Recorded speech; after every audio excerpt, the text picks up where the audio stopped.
Hello, welcome to our channel study. तो आज हम लोग अपना नेक्स्ट पार्ट कंप्लीट करने वाले हैं, जो हम लोग कर रहे थे R Sharma polynomial MCQ question. तो मैंने लास्ट दो वीडियो में क्वेश्चन नंबर 23 तक कवर कर लिया है। जो फर्स्ट पार्ट है उसमें मैंने क्वेश्चन नंबर 1 से लेके 12 तक कवर किया है। सेकेंड पार्ट में 13 से लेके 23 तक। आज ये थर्ड पार्ट है, इसे मैं कंप्लीट करने वाला हूँ। जो क्वेश्चन नंबर 24 से लेके लास्ट क्वेश्चन 42 है वो मैं कवर करूँगा। ठीक है, चलो कंटिन्यू करते हैं। क्वेश्चन में जिसने तक फर्स्ट और सेकंड पार्ट नहीं देखा वो देख लेना। ठीक है, तो क्वेश्चन नंबर 24 पे आते हैं। 24 में क्या कह रहा है, what should be added to the polynomial. कोई पॉलिनोमियल है F x is equal to X square minus 5x plus 4। तो पूछा गया what should be added to the polynomial F X something given है, so that 3 is the zero of the resulting polynomial. 3 इसका zero बन जाए। तो अगर इस पॉलिनोमियल का 3 जीरो बन जाता है, अगर मान लो अगर 3 जीरो बनाना है हमें, तो एफ ऑफ 3 की वैल्यू क्या आनी चाहिए, इक्वल टू जीरो आनी चाहिए। तो हम वो चेक कर रहे हैं एफ ऑफ 3 जीरो आ रहा है या जीरो कितने आसपास है, क्या आने वाला है हमें। तो हमने एफ ऑफ 3 चेक किया।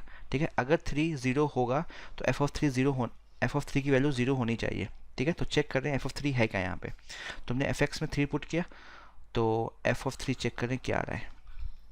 3 का स्क्वायर 9, 5 3 15 प्लस 4, तो ये कितना आ रहा है 13, ये आ रहा है -2। और हमें रिजल्ट क्या चाहिए था, हमें रिजल्ट चाहिए था जीरो के इक्वल। तो -2 में क्या ऐड करना पड़ेगा कि रिजल्ट जीरो बन जाए, तो हमें पता है +2 ऐड करना पड़ेगा।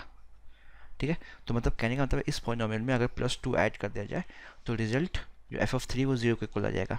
तो ऑप्शन बी जो है हमारा सही हो जाएगा यहाँ पे, कि 2 ऐड करने पे रिजल्ट यानी कि 3 जो है वो इसका ज़ीरो बन जाएगा।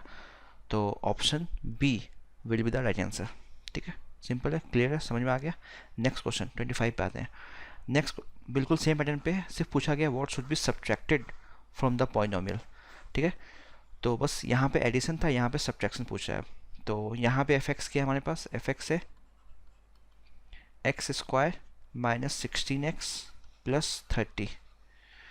15 is the zero of the resulting polynomial. 15 को जीरो बनाना है तो हम क्या चेक करेंगे, एफ ऑफ 15 कितना आ रहा है। अगर 15 को जीरो बनाना है तो एफ ऑफ 15 जीरो के इक्वल आना चाहिए। अब चेक कर रहे हैं जीरो के इक्वल आ रहा है या नहीं। ठीक है, वैल्यू क्या दे रहा है हमें, तो हमने एफ ऑफ 15 चेक किया, तो ये कितना आ गया 15 का स्क्वायर 225 माइनस 16 इंटू 15। तो 16 इंटू 15 करोगे 240 आएगा प्लस 30। सिंप्लीफाई किया तो ये तुम्हारा आ जाएगा तुम्हारा 15।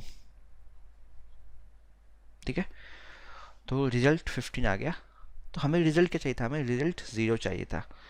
तो 15 में क्या माइनस करोगे कि ज़ीरो मिल जाएगा, तो 15 माइनस करना पड़ेगा ज़ीरो बनाने के लिए। तो इस पॉलिनोमियल में 15 माइनस कर दो तो रिजल्टेंट ज़ीरो हो जाएगा। तो 15 जो ऑप्शन सी है हमारा सही हो जाएगा 25 का। 25 का option C will be the right answer. ठीक है, क्योंकि उसने कहा था 15 को जीरो बनाना है। अगर 15 को जीरो बनाना है तो रिजल्टेंट जीरो के इक्वल आना चाहिए था, लेकिन 15 आ रहा है। तो क्या सब्ट्रैक्ट कर देंगे, तो 15 सब्ट्रैक्ट कर दो 15 में से, तो रिजल्ट जीरो के इक्वल हो जाएगा। तो 15 सी ऑप्शन राइट हो जाएगा यहाँ पे। चलो 26 पे चलते हैं। अब 26 क्या बोल रहा है, 26 क्वाड्रेटिक पॉलिनोमियल फाइंड करना है जिसका सम गिवन है और एक जीरो भी गिवन है। ओके, ठीक है। अब वैसे क्वाड्रेटिक फॉर्म पॉलिनोमियल जब हम फ्रेम करते हैं क्या लिखते हैं, k x square minus alpha plus beta x plus alpha beta, ये होता है क्वाड्रेटिक फार्मूला का फ्रेम करने का formula. Sum of root x square minus sum of root into x plus product of root. अब यहाँ पे उसने कह दिया है a quadratic polynomial the sum of whose zeros is zero. Sum of zeros जो है वो ज़ीरो है, मतलब अल्फा प्लस बीटा गिवन है ज़ीरो के इक्वल, एंड 1 0 इज 3, और इसमें से एक जीरो जो है वो 3 के इक्वल है। तो alpha plus beta zero given है, तुम्हें अल्फा प्लस बीटा मिल गया तुम्हें यहाँ पे। ठीक है, जो कि जीरो के इक्वल है। तुम्हें अल्फा इंटू बीटा चाहिए, तो अल्फा इंटू बीटा के लिए तुम्हें अल्फा और बीटा की वैल्यू चाहिए। तो एक वैल्यू गिवन है, अल्फा मान लो 3 गिवन है, यहाँ पे एक मान लिया हमने, अल्फा इक्वल टू 3 गिवन है, बीटा निकालना है। ठीक है, तो यहाँ पे हमने अल्फा को 3 रखा, बीटा इज इक्वल टू 0, तो बीटा की वैल्यू क्या आ जाएगी -3। तो बीटा -3 अल्फा 3, तो अल्फा इंटू बीटा क्या हो जाएगा, अल्फा इंटू बीटा हो जाएगा -9। बस इस इक्वेशन में पुट कर दो, तो एफ एक्स क्या आ जाएगा जब पुट करेंगे वहाँ पे, के को हमने 1 रख लिया तो ये आ गया एक्स स्क्वायर माइनस, ये तो 0x हो जाएगा,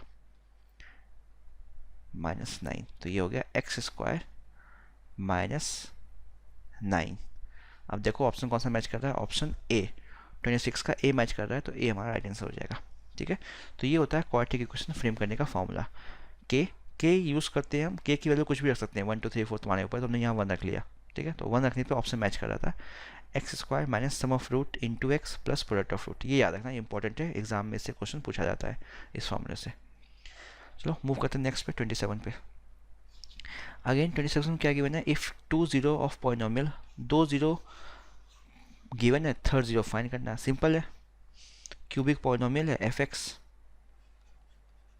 is equal to x cube plus x square -9x-9। Question में 27 कर रहे हैं हम लोग। ठीक है, इसका तो ए आ गया ऑप्शन। और इसके 3 जीरो होंगे, अल्फा बीटा गामा, पता है हमें, alpha beta gamma. 2 zero given है, इसे 3 मान लिया, इससे -3 मान लिया, और ये पूछा गया है। तो सम ऑफ रूट्स क्या होता है, अल्फा बीटा गामा क्यूबिक में -b/a। तो यहाँ पे b क्या है 1 और a क्या है 1, तो -1 आ गया। अल्फा क्या है 3, बीटा क्या है -3, गामा मान लो निकालना है, इज इक्वल टू -1। तो ये तो 0 हो गया, गामा की वैल्यू क्या आ गई, गामा की वैल्यू आ गई -1। तो -1 देखा हमने, ऑप्शन ए में मैच कर रहा है, तो 27 का ऑप्शन हो जाएगा A, right answer. Clear, simple सा क्वेश्चन, कल भी हमने किया इस तरह का question, sum of roots product of roots पे, बस वैल्यू चेंज है। नेक्स्ट 28 में क्या बोले, 2 जीरोस गिवन है, मान लो √5 minus √5 are the 2 zeros of the polynomial, find its third zero. Again वही काम कर लो, alpha beta gamma, F X क्या है यहाँ पे हमें, x cube plus 3x square -5x -15। ठीक है, 2 जीरोस गिवन है अल्फा बीटा गामा में, अल्फा बीटा गामा 3 जीरोस होंगे, एक गिवन है √5, एक -√5 और एक निकालना है हमें। तो alpha plus beta plus gamma -b/a। तो यहाँ पे b क्या है 3, a क्या है 1, तो ये 3 हो जाएगा, आगे माइनस लग जाएगा। अल्फा प्लस बीटा क्या हो जाएगा, √5 प्लस -√5, तो 0 हो जाएगा, √5 प्लस -√5 और गामा निकालना है -3 के इक्वल, तो ये तो 0 हो गया। तो गामा इज इक्वल टू -3, -3 दिखा हमें ऑप्शन बी में मैच कर रहा है, तो ऑप्शन बी 28 का राइट आंसर हो जाएगा। सिंपल क्वेश्चन है सब, कोई दिक्कत नहीं होगी कहीं पे। आगे बढ़ते 29 पे। अब 29 पे क्या बोल रहा है कि x plus 2 is a factor of, कोई पॉलिनोमियल गिवन है x square plus A X plus 2b, उसका फैक्टर x प्लस 2।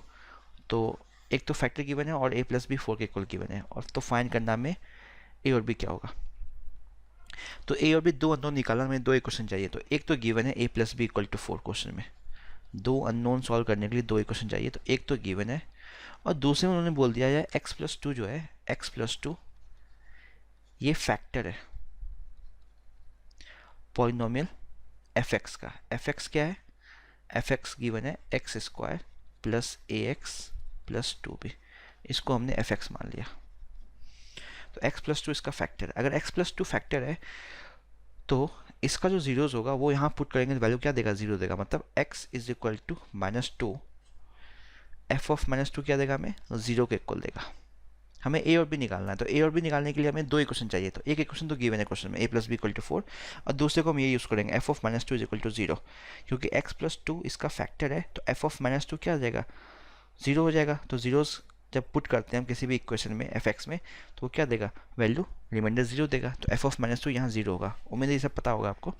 ठीक है, तो हमने -2 पुट किया, तो -2 का स्क्वायर यहाँ पे 4 -2a प्लस 2b, ये किसके इक्वल आएगा, 0 के इक्वल आएगा। 2 कॉमन ले लिया यहाँ से, तो 2 कॉमन लेने पे क्या आ गया, 2 - a प्लस b इज इक्वल टू 0। तो बेसिकली क्या आ गया, ये a minus B equal to 2। जब सिंप्लीफाई करोगे ये a minus B equal to 2 आ जाएगा। ठीक है, ये दो सेकेंड इक्वेशन मिल गया। First equation a plus B equal to 4 था, तो a plus B equal to 4, ये फर्स्ट इक्वेशन, दोनों को ऐड कर दो। ठीक है, अब सॉल्व करना है, सब्स्टिट्यूशन एलिमिनेशन कुछ भी लगा सकते हो जैसे बनाओ। दोनों को हमने ऐड कर दिया, ऐड करने पे क्या हो जाएगा, -b plus B cancel out, a plus A 2a is equal to 6। तो यहाँ से a की वैल्यू क्या हो जाएगी, 6/2 इज इक्वल टू 3। ठीक है, a की वैल्यू 3 आ गई। अब a को 3 या तो इस इक्वेशन में पुट कर दो या तो यहाँ पुट कर दो, इस वाले इक्वेशन में। ठीक है, और b निकाल लो, या तो इस इक्वेशन को यूज़ कर लो b निकालने के लिए, या तो इस इक्वेशन को यूज़ कर लो b निकालने के लिए, आंसर सेम आएगा। ठीक है, तो a पुट कर दो। तो a की वैल्यू क्या आई है यहाँ पे, a की वैल्यू आई है हमारे पास 3। यहाँ पे a plus B equal to 4 है, तो b क्या हो जाएगा, 4 माइनस a। तो 4 माइनस 3 इज इक्वल टू 1। तो b की वैल्यू 1 हो जाएगी और a की वैल्यू 3 आ गई। तो देख लो a की वैल्यू 3 और b इक्वल टू 1 कौन से ऑप्शन में हमारे पास है, तो A3 ऑप्शन बी में है। तो b निकालने की ज़रूरत भी नहीं थी, बाकी सब में B5 A5 है, -1 है, 1 है, और हमें A3 आया था, तो b नहीं निकालते, डायरेक्टली टिक मार सकते थे यहाँ पे b पे। b निकालने की ज़रूरत भी नहीं थी, a की वैल्यू मैच सिर्फ ऑप्शन बी से मैच कर रहा था, तो ऑप्शन बी को वैसे भी टिक मार सकते थे। फिर भी अगर निकालना होता तो हम ऐसे निकालते। क्लियर, चलो आगे बढ़ते हैं 30 पे। तो 30 पे क्वेश्चन वही है, मैं बता दे रहा हूँ, मैं सिंप्लीफाई नहीं कर रहा हूँ, पूरा सॉल्व कर लेना। तो 30 पे क्या कर रहा है, एक कोई पॉलिनोमियल है which when divided by x minus x square plus x minus 1, quotient is x minus 2 and remainder is 3। तो कौन सा पॉलिनोमियल होगा, तो यहाँ पे तुम्हें क्रॉस चेक करना पड़ेगा। दो ऑप्शन है, एक तो fx कोई पॉलिनोमियल है, उसको डिवाइड किया गया है तुम्हें minus x square plus x minus 1 से, क्वोशिएंट मिला है x माइनस 2, रिमाइंडर मिला है 3। तो हमने डिवीजन एल्गोरिथम अप्लाई कर लिया। ठीक है, dividend is equal to divider into quotient plus remainder. ठीक है, इसको सिंप्लीफाई करो और ऑप्शन से मैच कर लो कौन सा ऑप्शन मैच कर रहा है। ठीक है, तो एफ एक्स क्या हो जाएगा, जिससे डिवाइड किया गया है multiplied by quotient plus remainder, पता होगा डिवीजन एल्गोरिथम। ठीक है, सिंप्लीफाई करते हैं, एक्स से किया तो माइनस एक्स क्यूब। अब माइनस एक्स क्यूब या तो बी ऑप्शन में या तो सी में है, ये देखते समझ जाए, या तो बी होगा या तो सी होगा, जो भी आंसर होगा। ठीक है, तो माइनस एक्स क्यूब, फिर एक्स से किया plus x square minus x, तो एक्स से मल्टीप्लाई किया पूरे इक्वेशन को, पूरे एक्सप्रेशन को, ये आ गया। अब माइनस 2 से कर रहे हैं, तो ये हो जाएगा plus 2x square minus 2x plus 2 और ये प्लस 3। सिंप्लीफाई किया, माइनस एक्स क्यूब, यहाँ x square plus 2x square like term से, तो ये हो गया plus 3x square minus x minus 2x minus 3x, 2 plus 3 5। Option match कर लो, तो तुम्हें दिख रहा है ऑप्शन सी मैच कर रहा है, minus x cube plus 3x square minus 3x plus 5। तो ऑप्शन सी हमारा यहाँ पर राइट आंसर आ जाएगा।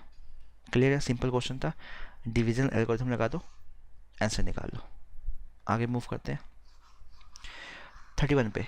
The number of polynomial having zeros -2 and 5 is, तो यहाँ पे मोर देन 3 हो जाएगा, डायरेक्टली लिख सकते हो। क्यों, देखो वैसे तुम्हें अगर पॉलिनोमियल फाइंड करना है, दो जीरोस गिवन, तो क्वाड्रेटिक पॉलिनोमियल बनेगा।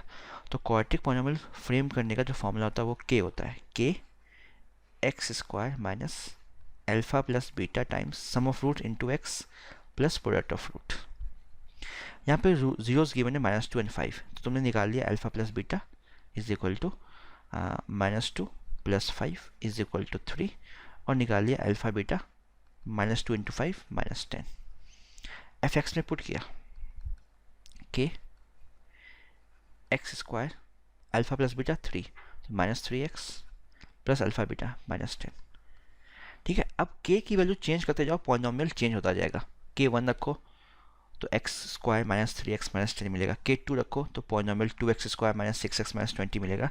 तो k की वैल्यू पे हमें अलग अलग k की value, k equal to 1, k equal to 2, k equal to 3, 1/2, अलग अलग k के लिए हमें अलग अलग पॉलिनोमियल मिलता जाएगा। इसलिए ठीक है, लेकिन सबका जीरोस क्या होगा, सबका जीरोस तुम सब सिंप्लीफाई करोगे तो जीरोस तुम्हें यही मिलेगा, एक -2 दूसरा 5। तो अगर नंबर ऑफ पॉलिनोमियल्स की बात करें तो वो मोर देन 3 हो जाएगा, 3 से ज़्यादा पॉलिनोमियल मिल सकता है हमें। ठीक है, इनफैक्ट बहुत सारे पॉलिनोमियल मिल जाएंगे जिसका जीरोस -2 और 5 हो। समझ में आ गया, क्योंकि ये k पे डिपेंड करता है, k की वैल्यू चेंज करते जाओ पॉलिनोमियल चेंज होता जाएगा। तो ये हो जाएगा D 31 का। क्लियर है,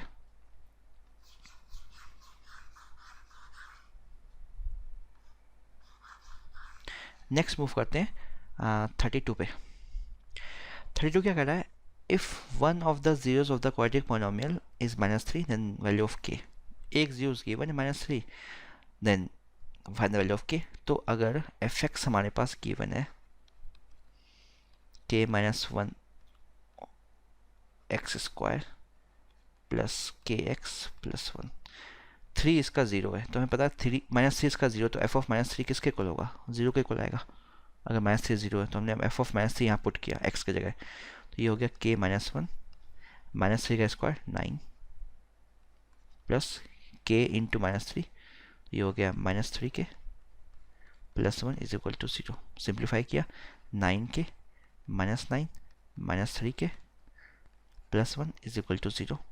तो 9 के -3 के 6 के -9 प्लस 1 -8, तो 8 दूसरा 8 आ गया। तो यहाँ से k की वैल्यू आ गई 8/6 इज इक्वल टू 2 से कैंसिल आउट 4/3। तो ऑप्शन ए मैच कर रहा है 4/3। सिंपल क्वेश्चन था, जीरो को रखो इक्वल टू 0 आ जाएगा, जीरोस को हमने पुट किया, वो उसकी वैल्यू इक्वल टू 0 आएगी पॉलिनोमियल की, और k निकाल दिया, k में एक क्वेश्चन बन गया, तो k की वैल्यू आ गई 4/3। समझ में आ गया होगा। नेक्स्ट मूव करते हैं 33 पे।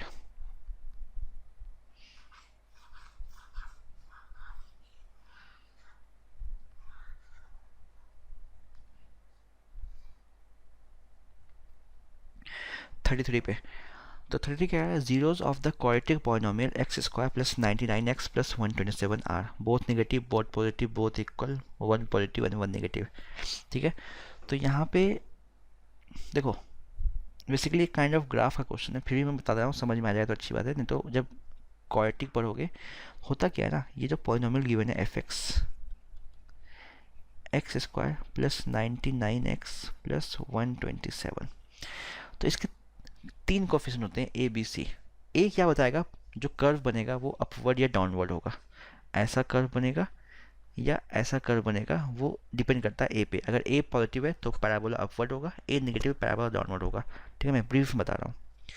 बी, बी क्या बताता है, b basically curve right left hand side shift होगा या राइट हैंड साइड शिफ्ट होगा। बी की वैल्यू पे डिपेंड, कर्व डिपेंड करता है लेफ्ट हैंड साइड, मतलब एक्सिस जो होगा, जैसे यहाँ पे एक्सिस क्या है, मैंने एक्स वाई एक्सिस जो है या इस पैराबोला का एक्सिस माना जाता है, जिसपे कर्व सिमेट्रिक होगा left hand side right hand side. तो वो बी की वैल्यू पर डिपेंड करता है कि एक्स सिमेट्री की जो एक्सिस होगी वो किस साइड शिफ्ट करेगी, वो बी पर डिपेंड करता है। सी वाई एक्सिस को कहाँ इंटरसेप्ट करेगा कर्व। ठीक है, जैसे ये कर्व यहाँ पे ऐसे इंटरसेप्ट कर रहा है, तो ये सी बता जाता है, सी पॉइंट पे डिपेंड करता है सी की वैल्यू क्या है। पॉजिटिव है तो अबव एक्स एक्सिस, नेगेटिव है तो बिलो वाई एक्सिस। ठीक है, ये ए बी सी बेसिकली हमें बताता है।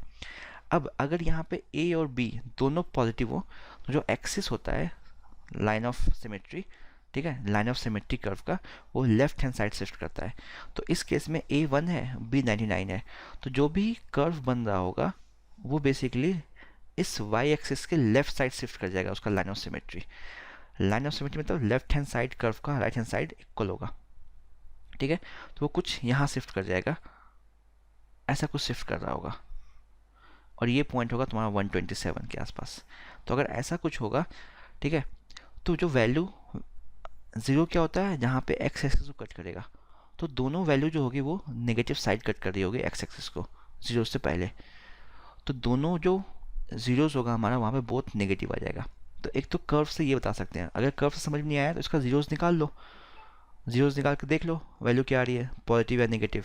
सबसे सिंपल मेथड वो है, लेकिन जीरोस निकालने में टाइम वेस्ट होगा। तो यहाँ पे क्या चेक करना है, यहाँ पे पहले तो एक्स स्क्वायर का कोफिशिएंट ए क्या है यहाँ पे पॉजिटिव 1 है, तो पैराबोला अपवर्ड होगा। सी क्या है 127, तो मतलब ये कर्व वाई एक्सिस को 127 जो पॉइंट होगा वाई इक्वल टू 127 वहाँ पे कट करेगा, 0,127 पे कट करेगा। अब एक बी क्या है, बी है 99, तो बी बताता है लाइन ऑफ सिमेट्री, किसी भी कर्व के लाइन ऑफ सिमेट्री यहाँ पे हमें बताएगा बी। तो अगर ए और बी दोनों पॉजिटिव है तो line of symmetry basically left hand side shift कर जाएगा वाई एक्सिस से। तो लेफ्ट हैंड साइड शिफ्ट करेगा तो जो कर्व है वो एक्स एक्सिस को लेफ्ट हैंड साइड कट करेगा, ऐसा कुछ। तो दोनों कर्व क्या हो जाएंगे, दोनों वैल्यू जो हो जाएगी वो नेगेटिव हो जाएगी। ठीक है। तो कर्व से, ग्राफ से हम ये बता सकते हैं कि ऐसे चेक कर सकते हैं, नहीं तो यहाँ से तुम स्प्लिट कर दो, मिडिल टर्म स्प्लिटिंग, या क्वाड्रेटिक फॉर्मूला लगा लो। अगर अभी तक तुम लोग क्वाड्रेटिक फॉर्मूला पढ़ चुके हो तो वो लगा लो, ठीक है। तो ग्राफ से सिंपल पड़ेगा। तो यहाँ पे क्या हुआ, लाइन ऑफ सिमेट्री जो कर्व का वो लेफ्ट हैंड साइड शिफ्ट हो गया।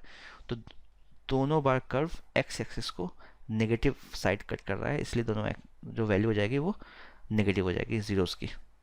उम्मीद है समझ में आया होगा। अगर नहीं आया होगा तो कमेंट में लिखना, ठीक है, मैं एक्सप्लेन करने की कोशिश करूँगा।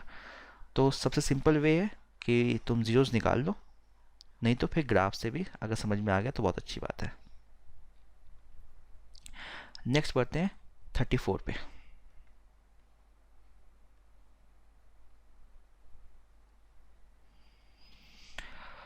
If zeros of the quadratic polynomial are 2 minus 3 then ए की वैल्यू बी की वैल्यू, ठीक है।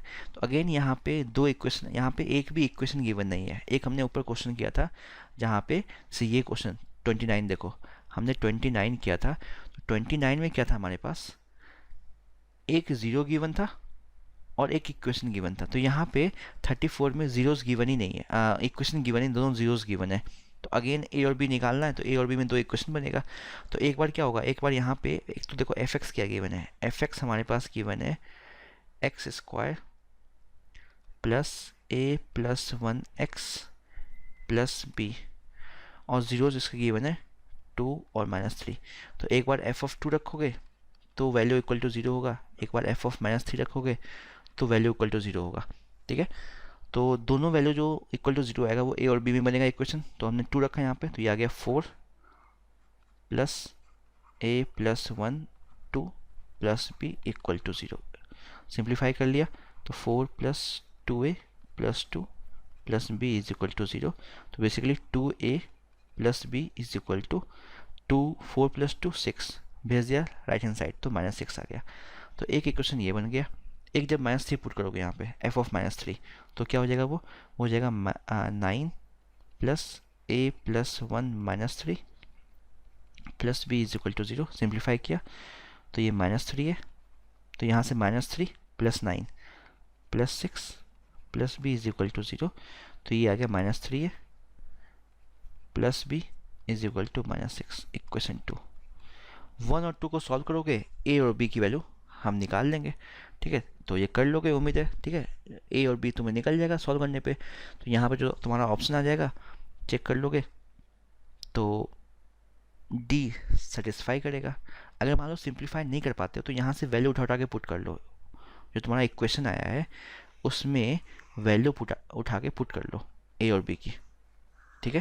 जैसे मान लो मैंने कहा कि यहाँ पे डी राइट आंसर होगा, ठीक है। तो तुमने डी में क्या देखा, ए इक्वल टू 0 है, बी इक्वल टू -6 है। तो यहाँ पे हमने ए को 0 रखा, बी को -6 रखा, देखा वो -6 के इक्वल आ रहा है कि नहीं आ रहा है। सेम पॉइंट को, सॉल्यूशन को यहाँ भी रख के देखा तो इसको भी सेटिस्फाई कर रहा है। तो ए इक्वल टू 6 और b equal to a equal to 0 और बी इक्वल टू -6 दोनों इक्वेशन को सेटिस्फाई कर रहा है। बाकी कोई इक्वेशन ऐसा नहीं करेगा, ठीक है।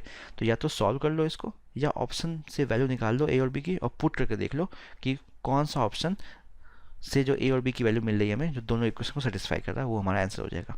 तो यहाँ से सिंप्लीफाई करोगे तो डी आएगा हमारा आंसर, ठीक है। समझ में आ गया होगा।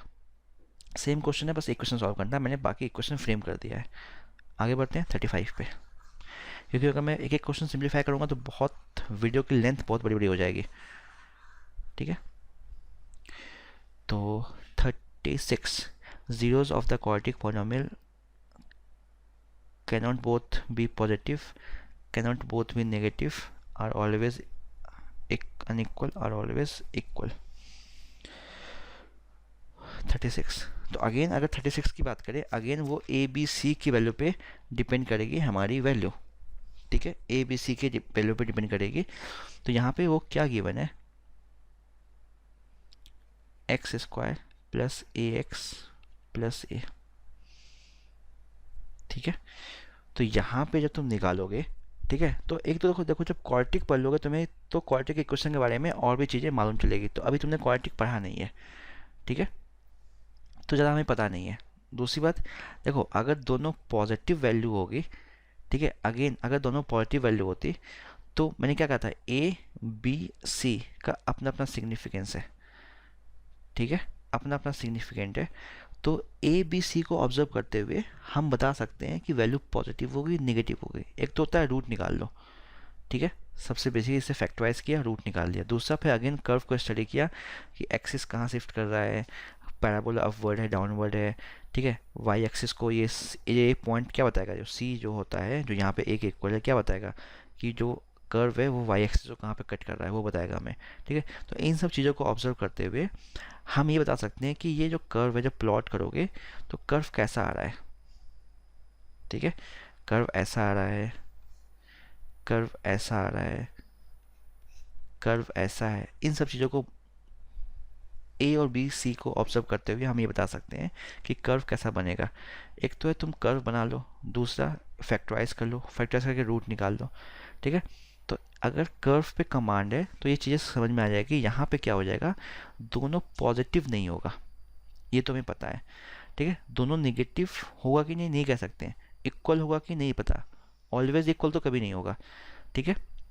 लेकिन हमें पता है जो यहाँ पे b की जो वैल्यू है वो a है और a not equal to zero है, ठीक है, a not equal to zero है। a की वैल्यू क्या नहीं पता हमें। तो लाइन ऑफ सिमेट्री जो कर्व की वो यहाँ इधर भी शिफ्ट कर सकती है, इधर भी शिफ्ट कर सकती है, ठीक है। लाइन ऑफ सिमेट्री इधर भी शिफ्ट कर सकती है, इधर भी शिफ्ट कर सकती है। तो दोनों केस में या तो ज़ीरो एक पॉजिटिव एक नेगेटिव हो सकता है, ठीक है। लेकिन ऐसा नहीं होगा कि दोनों पॉजिटिव दोनों नेगेटिव हो जाए, ठीक है, क्योंकि यहाँ a की वैल्यू 1 है, सी ए पे कट कर रहा है, बी की वैल्यू ए है, ठीक है। तो ए की वैल्यू पे लाइन ऑफ सिमेट्री डिपेंड करता है, सॉरी जो यहाँ पे बी होता है कोफिशिएंट ऑफ एक्स, तो कोफिशिएंट ऑफ एक्स पे लाइन ऑफ सिमेट्री डिपेंड करता है, ठीक है। तो लाइन ऑफ सिमेट्री अगर पॉजिटिव में है और ए भी पॉजिटिव में है तो वो लेफ्ट शिफ्ट करता है। लाइन ऑफ सिमेट्री अगर बी नेगेटिव है ए नेगेटिव है, बी पॉजिटिव है ए नेगेटिव है तो राइट हैंड साइड शिफ्ट करता है, ठीक है।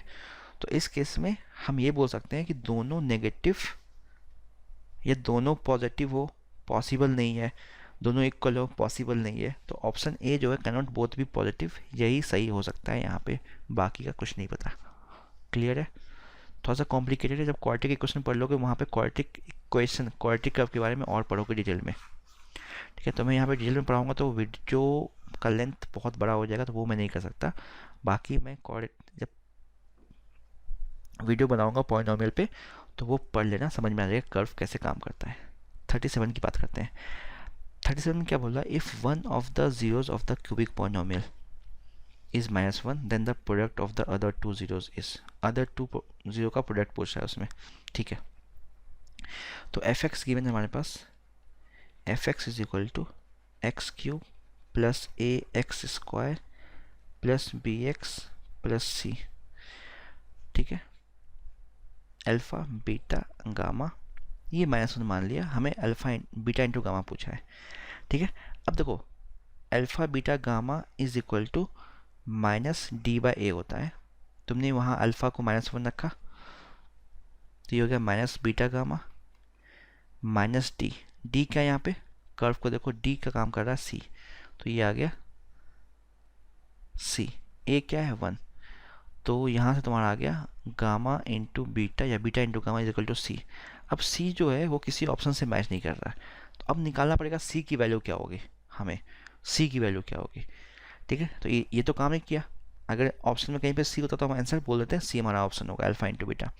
अब सी इनमें से किसी के इक्वल होगा तो चेक करना पड़ेगा, तो हमने क्या, ये हमें पता है प्रोडक्ट निकालना है, तो हमने इसे यूज़ कर दिया alpha beta plus beta gamma plus gamma alpha, इसे यूज़ किया।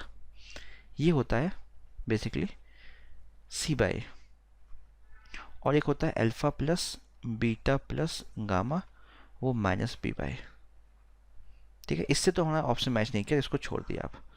अब इन दोनों को देख रहे हैं, तो यहाँ से अल्फ़ा क्या है, अल्फ़ा है -1, ठीक है। तो यहाँ से फर्स्ट इक्वेशन से alpha plus beta plus gamma is equal to minus b by, तो बी का काम यहाँ पे ए कर रहा है और ए क्या है 1, तो -1 आ गया, ठीक है, -1 आ गया।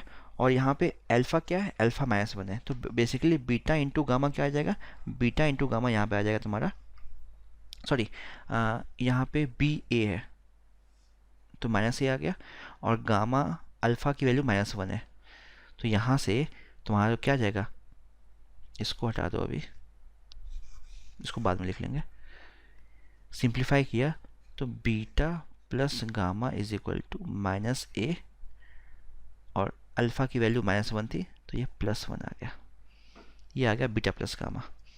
हमें चाहिए बीटा इंटू गामा। अब इस यूज़ करते हैं alpha beta, beta gamma plus gamma alpha is equal to c/a होता है। तो यहाँ पे c होता है कोफिशिएंट ऑफ x जो कि b के इक्वल है, और a तो 1 है, कोफिशिएंट ऑफ x3, तो b आ गया। अल्फ़ा बीटा, अल्फ़ा क्या है -1, तो ये माइनस बीटा, बीटा गामा निकालना है, गामा अल्फ़ा, अल्फ़ा -1 है तो ये हो गया minus gamma is equal to b। ठीक है, ये हो गया। सिंप्लीफाई करते हैं इसे और देखते हैं क्या आएगा।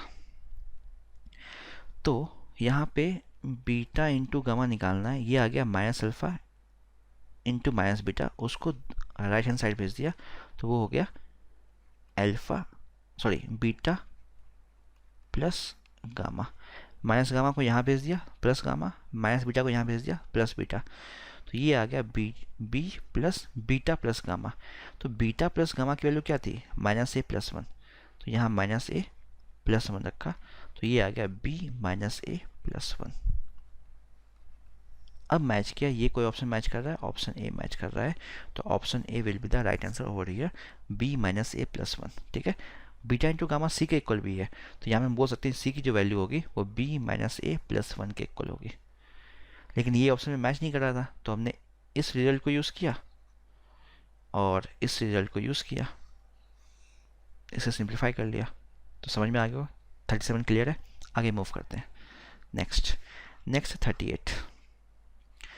38 क्वेश्चन क्या हमारा, given that 2 of the zeros of the polynomial, 2 zeros given है और थर्ड जीरो फाइंड करना है, तो क्यूबिक पॉलिनोमियल गिवन है, तो again alpha beta gamma is equal to -b/a, और पॉलिनोमियल देख लो, b का काम b कर रहा है, a का काम a कर रहा है, तो अल्फ़ा गिवन है 2 जीरोस 0 के इक्वल है, तो अल्फ़ा भी 0 के इक्वल, बीटा भी 0 के इक्वल, तो गामा की वैल्यू कितनी हो जाएगी, ये 0 0 0 हो गया, -b/a, तो ऑप्शन ए मैच कर जाएगा 38 का ए आंसर हमारा राइट हो जाएगा। 39 चेक करते हैं अब। 39 में again find the value of के की वैल्यू फाइंड करनी है, इफ़ 1 0 गिवन है 2 के इक्वल है, तो fx में fx की 1 0 गिवन है, fx क्या हमारा x² प्लस 3x प्लस के, और f(2) किसके इक्वल हो जाएगा, 0 के इक्वल हो जाएगा। क्यों, क्योंकि 2 इसका जीरोज है, तो हमने 2 पुट किया, के निकाल लिया, तो 2 पुट किया तो ये आ गया 4 प्लस 6 प्लस के इज इक्वल टू 0, तो के की वैल्यू आ गई यहाँ से -10, 4 प्लस 6 10, उसको भेज दिया राइट हैंड साइड में, तो के की वैल्यू आ गई -10, के को सॉल्व कर लिया, तो बी हमारा यहाँ पर राइट आंसर आ गया -10। 39 का b will be the right answer, समझ में आ गया होगा। 40 पे आते हैं। अब 40 अगेन ग्राफ, ठीक है, तो ग्राफ का मैं एक ग्राफ के लिए अलग से एक वीडियो बना दूंगा, ताकि आपको ग्राफ इक्वेशन को समझने में प्रॉब्लम ना हो। ठीक है, ऐसे बार बार दिक्कत होगी। तो एक पॉलिनोमियल गिवन है fx, ax² plus bx plus c, जहाँ पे c नॉट इक्वल टू 0 है। ठीक है, तो यहाँ पे क्या गिवन है, दोनों जीरोस जो इक्वल हैं। ठीक है, तो अगर देखो दो चीज़ें, अगर एक होता है क्वाड्रेटिक में पढ़ोगे डिस्क्रिमिनेंट वैल्यू होती है डी, ठीक है, वो होता है b² -4ac के इक्वल। तो यहाँ पे क्या गिवन है, दोनों जीरोस इक्वल हैं, यहाँ पे 2 जीरो रहेगा, अल्फा बीटा दोनों इक्वल हैं। अगर दोनों जीरोस इक्वल हैं तो ये डी जो होता है वो इक्वल टू 0 होता है, तो कहने का मतलब b² -4ac इक्वल टू 0 होगा, तो b² is equal to 4ac होगा। ये कंडीशन होगी अगर जीरोस इक्वल हैं। ठीक है, अब इस कंडीशन से हम क्या पता लगा सकते हैं, उसने ऑप्शन जो गिवन है वो बेसिकली सी ए के साइन के बारे में बात कर रहा है, या सी बी की साइन के बारे में बात कर रहा है। ठीक है, तो अब यहाँ में हमने देखा इस कंडीशन से क्या पता लगाया कि b² b कुछ भी हो, b² क्या होगा, हमेशा पॉजिटिव होगा, पावर 2 है, ये हमेशा पॉजिटिव होगा, तो लेफ्ट हैंड साइड में एक पॉजिटिव वैल्यू है, 4 क्या है, पॉजिटिव है। तो कहने का मतलब है अगर लेफ्ट हैंड साइड में एक पॉजिटिव टर्म है तो राइट हैंड साइड में भी पॉजिटिव टर्म आना चाहिए। क्यों? क्योंकि इक्वल टू लगा हुआ है। तो लेफ्ट हैंड साइड पॉजिटिव मिल रहा है तो राइट हैंड साइड भी हमें पॉजिटिव ही मिलेगा। रीजन इक्वल टू साइन लगा हुआ है। 4 पॉजिटिव होता है। अब ए और सी पर डिपेंड करता है कि टर्म राइट हैंड साइड में पॉजिटिव होगा कि नेगेटिव। 4 तो पॉजिटिव है, तो अगर ए और सी दोनों नेगेटिव हो गए तो मल्टीप्लाई होने के बाद वो पॉजिटिव आ जाएंगे। ठीक है, यहाँ पे ए भी negative less than 0, b c भी नेगेटिव, तो ए इंटू सी का जो प्रोडक्ट होगा, ए इंटू सी जो होगा वो पॉजिटिव होगा। तो ओवरऑल ये टर्म पॉजिटिव हो जाएगा। सेकंड केस, फर्स्ट केस ये बन सकता है। सेकंड केस ए भी पॉजिटिव हो सी भी पॉजिटिव हो तो ए इंटू सी पॉजिटिव होगा। ठीक है, हमें पॉजिटिव ही रखना है। तो कहने का मतलब है चाहे ये कंडीशन हो चाहे ये कंडीशन हो, ए और सी का साइन सेम है। ठीक है, अगर उल्टा रखोगे ए पॉजिटिव सी नेगेटिव या सी पॉजिटिव ए नेगेटिव, उससे क्या हो जाएगा, ये नेगेटिव बन जाएगा। तो ओवरऑल ये टर्म नेगेटिव बन जाएगा और ये पॉजिटिव है, पॉसिबल नहीं है। तो ए और सी का साइन सेम रहेगा। अब देखो C and A have opposite sign, possible नहीं है। C and A have same sign, तो सेम साइन की बात कर रहा है तो ऑप्शन सी यहाँ पे हमारा राइट आंसर हो जाएगा। ऑप्शन सी मैच कर गया हमारा। ठीक है, बाकी ऑप्शन को देखने की ज़रूरत भी नहीं है। एक कंडीशन निकाला वो ऑप्शन सी से मैच कर रहा है तो हमने निकाल दिया। ठीक है, अब आते हैं 41 पे। ठीक है, 41 पे आते हैं। समझ में आ गया होगा ये चीज़। 41 पे आते हैं।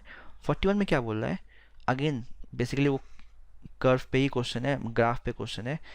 हमें ए बी सी का साइन या कांस्टेंट टर्म बेसिकली देखना है। तो 41 में वो ये बोल रहा है कि क्वाड्रेटिक पॉलिनोमियल गिवन है कोई, F x is equal to X square plus A X plus B, और if one of the zeros of the quadratic polynomial is negative of the other. तो अल्फा बीटा गिवन है, तो कह रहा है कि दोनों एक दूसरे के नेगेटिव है, मैग्नीट्यूड वाइज सेम है, तो हम बोल सकते हैं अल्फा इसको मान लिया तो ये माइनस अल्फा के इक्वल होगा। ठीक है, तो अब देखना चार ऑप्शन से क्या हो जाएगा, has no linear term, has constant term, is negative. अब देखा हमने यहाँ पर निकाला अल्फा प्लस बीटा जो होता है माइनस बी बाई ए के इक्वल। तो यहाँ पे अल्फा प्लस बीटा क्या हो जाएगा, अल्फा की जगह अल्फा रखा, बीटा की जगह माइनस अल्फा रखा, तो ये हो गया 0 माइनस बी। तो बी का काम यहाँ पे कर रहा है ए। ठीक है, माइनस ए, और ए क्या है, ए है 1, तो यहाँ पे ए क्या आ गया 0। ए 0 मतलब जो कोफिशिएंट ऑफ एक्स है वो 0 आ रहा है। अगर कोफिशिएंट ऑफ एक्स 0 आ रहा है तो यहाँ पे जो कोफिशिएंट ऑफ एक्स अगर 0 आ गया मतलब ये जो एक्स का टर्म है वो प्रेजेंट नहीं होगा। ठीक है, वो प्रेजेंट नहीं होगा तो वो लीनियर टर्म है। तो ऑप्शन ए में क्या है, हैज़ नो लीनियर टर्म, सही है, मैच कर रहा है। और ऑप्शन बी में हैज़ नो लीनियर टर्म, तो ऑप्शन ए और बी मैच कर रहा है। सी और डी तो नहीं होगा, तो सी और डी हमारे आंसर से कट हो गया, क्योंकि यहाँ पे एक्स का कोई टर्म नहीं आएगा, क्योंकि कोफिशिएंट ऑफ एक्स जो आ रहा है वो 0 के इक्वल आ रहा है। ठीक है, या तो ऑप्शन ए होगा या तो ऑप्शन बी होगा, वो हमें देखना पड़ेगा कांस्टेंट टर्म के साइन पे, क्योंकि अब आगे बोला गया constant term is negative, constant term is positive. ठीक है, चलो अब नेक्स्ट जो रूल होता है वो प्रोडक्ट ऑफ रूट होता है, वो अल्फा इंटू बीटा, वो होता है सी बाई ए। तो यहाँ पे अल्फा इंटू बीटा, तो अल्फा को अल्फा रखा, बीटा को माइनस अल्फा रखा, तो अल्फा इंटू बीटा बेसिकली क्या आएगा, बेसिकली नेगेटिव टर्म आएगा जो कि माइनस अल्फा स्क्वायर हो जाएगा। अल्फा की जगह अल्फा रखो, बीटा की जगह माइनस अल्फा रखो, तो माइनस अल्फा स्क्वायर। तो अल्फा स्क्वायर तो हमेशा पॉजिटिव होगा, उसके आगे कि माइनस लगा हुआ है, तो right hand left hand side में एक नेगेटिव टर्म मिल गया हमें। सी का पता नहीं, ए क्या है, सी का काम यहाँ पे बी कर रहा है तो बी रख दिया हमने, और a constant term coefficient of x square वो 1 है। ठीक है, तो राइट हैंड साइड में लेफ्ट हैंड साइड में एक नेगेटिव टर्म है, तो बी को भी क्या होना पड़ेगा, बी को भी नेगेटिव होना पड़ेगा। ठीक है, बी मतलब यहाँ पे बी का मतलब कांस्टेंट टर्म, बी हमारा एक कांस्टेंट टर्म है यहाँ पे, तो कांस्टेंट टर्म को क्या होना पड़ेगा, नेगेटिव होना पड़ेगा। तो has no linear term and constant term is negative, option a match कर रहा है, तो ऑप्शन ए हमारा यहाँ पे राइट हो जाएगा। समझ में आ गया होगा उम्मीद है आपको।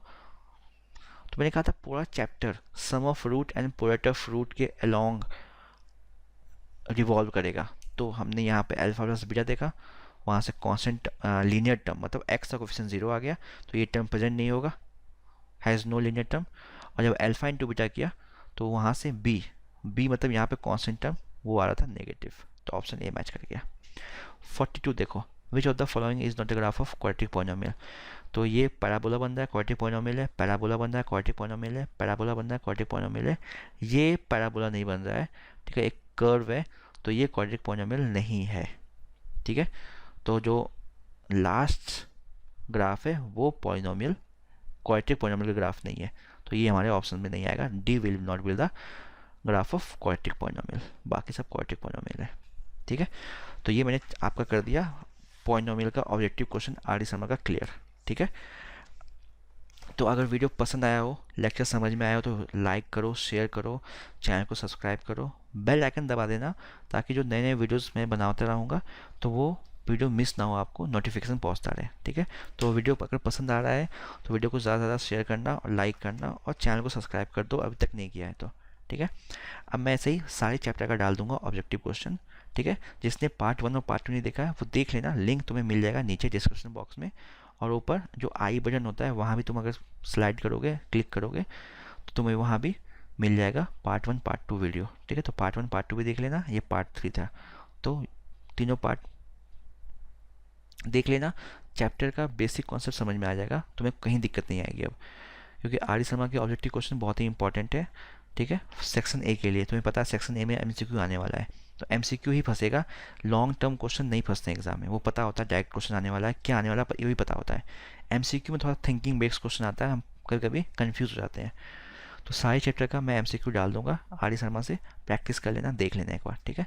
चलो ओके, आज के लिए इतना ही, bye, thank you very much.